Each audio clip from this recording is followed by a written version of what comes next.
ಪ್ರತಿಭಾವಂತ ವಿದ್ಯಾರ್ಥಿಗಳು ಕೆಲಸಕ್ಕಾಗಿ ವಿದೇಶಕ್ಕೆ ಹೋಗಬೇಡಿ, ನಾವು ಇಲ್ಲೇ ಎಲ್ಲ ಸೌಲಭ್ಯ ನೀಡೋದಕ್ಕೆ ಸರ್ಕಾರ ಬದ್ಧವಿದೆ ಎಂದು ಐಟಿ-ಬಿಟಿ ಸಚಿವ ಪ್ರಿಯಾಂಕ್ ಖರ್ಗೆ ವಿದ್ಯಾರ್ಥಿಗಳಲ್ಲಿ ಮನವಿ ಮಾಡಿದರು.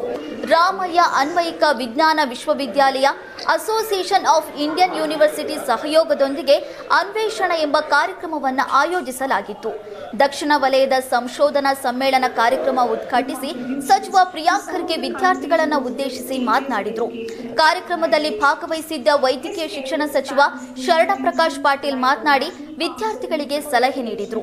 ಕಾರ್ಯಕ್ರಮದಲ್ಲಿ ತಮಿಳುನಾಡು, ಆಂಧ್ರಪ್ರದೇಶ, ಕೇರಳ, ತೆಲಂಗಾಣ ಸೇರಿ ದಕ್ಷಿಣ ಭಾರತದಿಂದ 750 ವಿದ್ಯಾರ್ಥಿಗಳು ಭಾಗವಹಿಸಿದರು.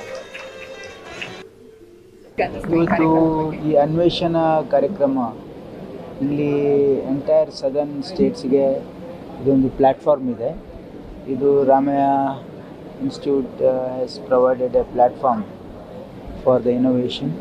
ಹಾಗಾಗಿ ದಕ್ಷಿಣದ ಎಲ್ಲ ರಾಜ್ಯಗಳಿಂದ ಅನೇಕ ವಿದ್ಯಾರ್ಥಿಗಳು ತಮ್ಮ ಏನು ಅನ್ವೇಷಣೆ ಇದೆ, ತಮ್ಮದೇನು ಡಿಸ್ಕವರಿ ಇನ್ವೆನ್ಷನ್ ಇದೆ ಅದನ್ನು ಇಡೀ ನಮ್ಮ ದಕ್ಷಿಣ ಭಾರತದಿಂದ ಹೊಸ ಆವಿಷ್ಕಾರಗಳು, ಹೊಸ ಸಂಶೋಧನೆಗಳಿಗೆ ಒಂದು ಸುವರ್ಣ ಅವಕಾಶ ನಮ್ಮ ವಿದ್ಯಾರ್ಥಿಗಳಿಗೆ ಸಿಗ್ತಾ ಇದೆ.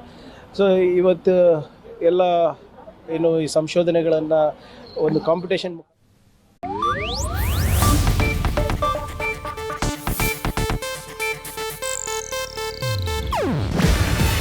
ಇದು ಏಷ್ಯಾನೆಟ್ ನ್ಯೂಸ್ ನೆಟ್ವರ್ಕ್ ಪ್ರಸ್ತುತಿ. ನೀವು ನೋಡ್ತಿದ್ದೀರಾ ಏಷ್ಯಾನೆಟ್ ಸುವರ್ಣ ನ್ಯೂಸ್.